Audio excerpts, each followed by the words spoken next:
Well, first of all, I believe that democracy should not be a matter of life and death. It must be a matter. Okay, let me look at the ingredients that are needed. Number one, leaders must have principle. I have been in opposition for the last 40 years, even 41 years now. And my principle is that a country as poor and as impoverished as Nigeria is requires strong opposition. People sometimes say, you are supporting a wrong candidate. Oh, you are a loser. Oh, you miscalculated. I did not miscalculate.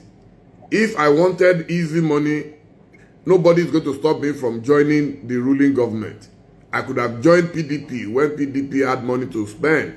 I could have joined Buhari that I supported. I didn't. I supported Buhari without being a member of APC. And 2 months into his government, long before he chose his cabinet, I told it clearly that it was going in the wrong direction, and I apologized publicly tonight. That's what they call principle. Then there must be ideology. Nigerian political parties lack ideology. That is why it is possible for a man to wake up in APC in the morning and go to bed in the evening with PDP.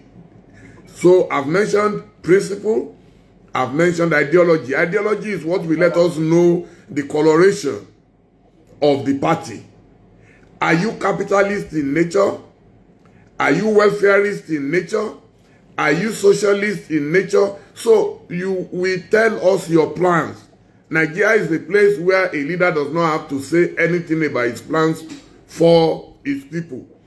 All he says is, vote for me. I am your best. I am your this. And what is it? Nobody knows. Then also, we are practicing right now what we call the presidential system. I don't think the presidential system can work for us in Nigeria. I don't think so. It is too expensive to run. You imagine the number of senators you have. Imagine the number of members of the House of Reps. Then you have the state assemblies and so on and so forth. So it is difficult. That is why there is no money. There is no money at all to spend on the people, because the bulk of the resources are available. And most of them are even loans. The loans that we should use to develop our infrastructure, we are spending on stomach infrastructure. It cannot work. I don't know why we jettisoned the parliamentary system, which worked to some extent in the First Republic. When we talk about restructuring, we may need to restructure our system of government. I think democracy is failing in Nigeria just because the system we have chosen, the American system we have chosen, cannot work for us. We are practicing capitalism without having the capital to sustain it. Someone said I shouldn't be in Nigerian politics because it is evil. No. If you leave politics to evil people, then none of us should complain. Lux, how are you? You know, you must use the voice that God has given you to help your country. That's what I'm doing. If it's about making money, it's very easy for me to join any government and I will make cheap money. But that's not what God sent me to this world. God gave me contentment when he sent me to the world. And that is what has helped me. And trust me, we live better than most of those who have access to free money. The quality of your life is not determined by how much you have. It's by what you do with the little that you have. A lot of people don't understand that game, that it's not how much you have that matters. It is something about to find out what are we going to do to bring down the price of fuel in this country. That is what I would like to ask you. Well, you said you have not felt the positive impact of the TINUBU administration. It's your opinion. And my opinion too is that majority of Nigerians have been complaining and they're groaning and moaning. I was asked about the same thing on the radio program, and I said it is too early in the day. They were asking me to compare TINUBU to the previous administration. I said it is too early, to compare two administrations. One spent 8 years, one has just spent 6 months.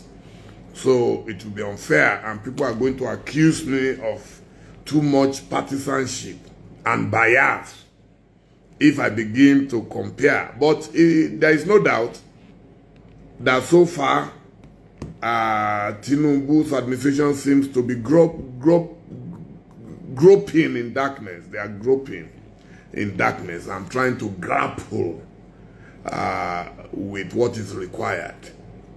So let's give them a little time and see how far they can go. But I'm very worried that they have not been able to stabilize the economy, because I use the analogy of when you rush someone to hospital, the first thing the doctors, the nurses, the pharmacists, and everybody want to do is to stabilize the patient. This, we have not seen any evidence of stabilizing the many patients, over 200 million patients in Nigeria. So they need to stabilize. Once they do that, Nigerians are not difficult to govern.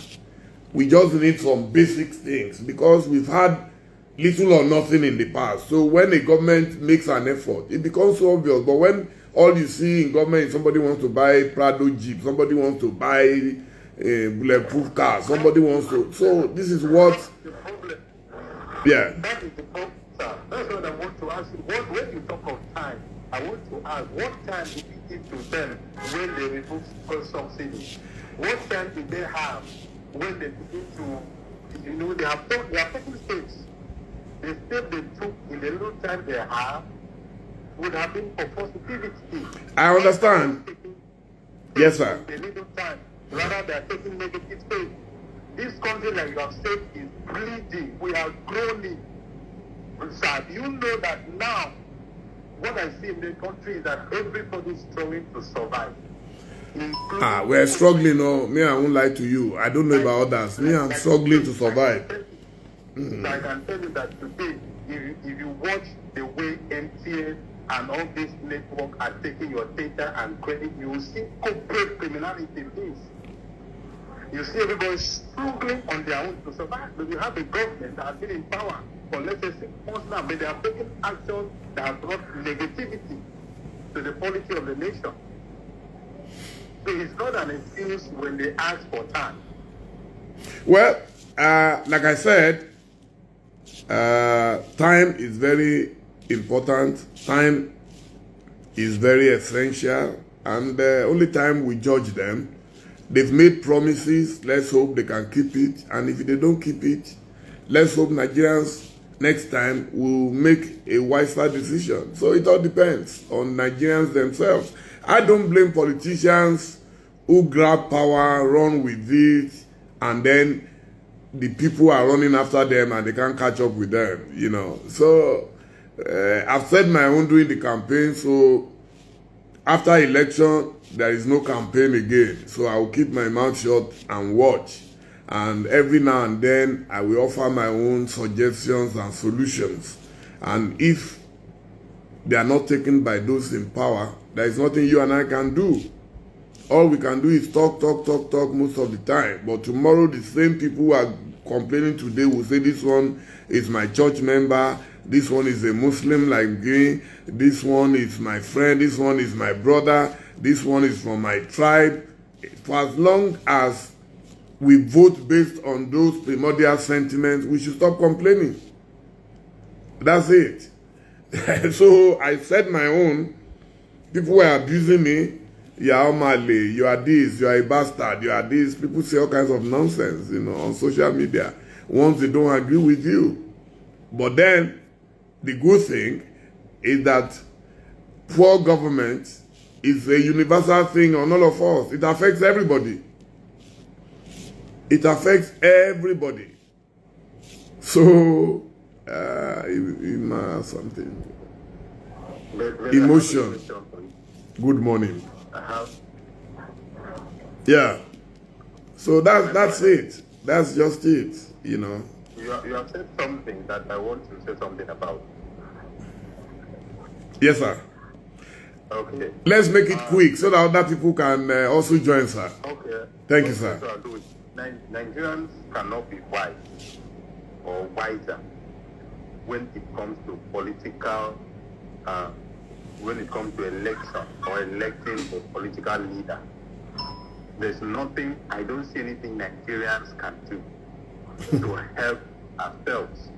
Yes, I'm saying so because of the structure of this country. The structure of this country is such that you can never get the right thing out of this country. That's what I'm saying. So, no, don't give up on our country, sir. Yeah, don't give up on our country. There is no country that cannot change. I remember once upon a time, I used to say, oh, in my lifetime, will I ever visit South Africa because of the horrors of apartheid? But the same South Africa is a place I go now, we walk around, we eat, we drink, we shop, you know, and the whites can hardly do the kind of things they used to do in those days. Leadership is about just one man, or it's not about all of us. The day we have that man who truly loves his country, who truly knows his onions, and it doesn't matter whether he's young, he's old, he's middle age, it's about just one man who sees Nigeria as one country. But for as long as we use divide and rule, oh, north, south, this one is Ijo, that one is Ibibio, that one is Yoruba, that one is Igbo, that one is Fulani, that one is Hausa. We're going nowhere. Nigeria is richly blessed. When we're playing football, nobody remembers any of these tribes. All we want is to score a goal. So how come we cannot score the same goals in government? Leadership is about one man who knows how to manage people and resources. That's all. That's all. So what would I have done differently, or what my party would have done differently? Your party, you had a candidate in the last election. Yes.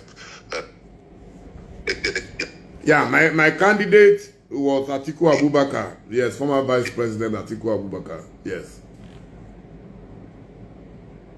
What would we have done differently? I can answer quickly. Within the 4 months. Oh. Yes. Number one, don't forget that Atiku Abubakar was a vice president for 8 years. One of the most effective and successful vice presidents in the history of Nigeria. And is a man with a wealth of experience. So that experience would have helped him to prepare for governance from day one. The others were governors, state governors, so they had that state experience, but he had a national experience. Number two, if you know Atiku's trajectory very well, you will realize that right from 1993, and this was part of my fascination for him, he's always been a well-comported politician. He's never been desperate. He believes totally in the rule of law. You remember in Jos in 1993 when he contested against Baba Gana Kingibe and Chief M.K. Abiola at the SDP primary, and he was persuaded to step down for M.K. Abiola. He stepped down. He didn't throw any tantrums. He just went home quietly. Then later he contested to be governor of his home state, Adamawa, and he won before President Olusegun Obasanjo invited him as vice president. So I've followed his political career, and I can see a man who knows how to assemble the best team. Even while in Aso Rock, he had the best team. My friends, I remember Chris Mama, Onukaba, Dino Yojo, Adeolu Akande. These were young guys. And most of these guys were not even northerners like himself. He chose people based on merit, not because I know you or I don't know you. So these are the kind of people we need in government who would assemble a good team, he would have assembled the best team Nigeria can get, not just because they are my friends from Adamawa State. The next thing is that he is a man who has managed businesses successfully. So he knows how to manage people and resources. You cannot make profit in any business if you are not prudent enough. The way the current government is throwing money at everything, Atiku would not have done that because he's a consummate businessman.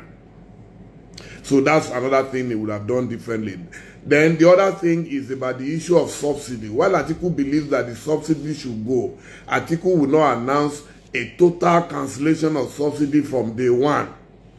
You do not give bad news on your first day in office.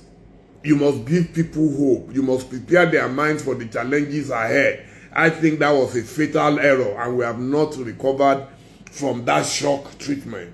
If you read James Adichie's in those days, there was a book by the title Shock Treatment. So what we got was a shock treatment.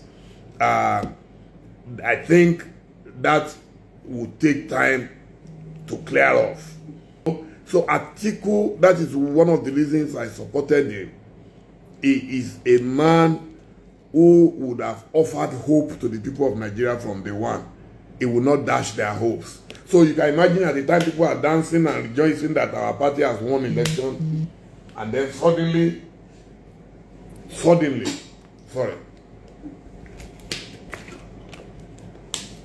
boom.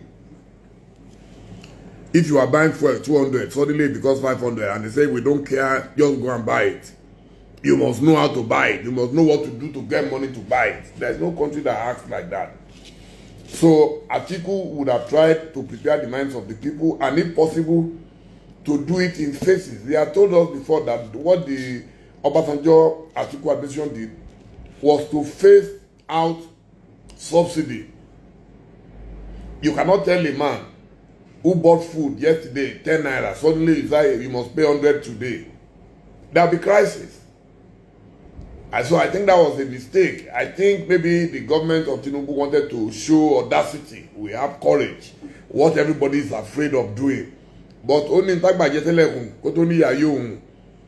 you understand the Yoruba saying that, before a man will say suffering is good for him, there must be something else he has in his stomach. Most Nigerians don't have anything in their stomach. The Buhari administration had virtually wiped them out. And then suddenly a man comes and even quadruples their suffering. They are going to kick against such a government. You can see old women crying on video every day in the marketplaces. They can't buy beans, they can't buy rice, they can't buy yam, they can't buy fish.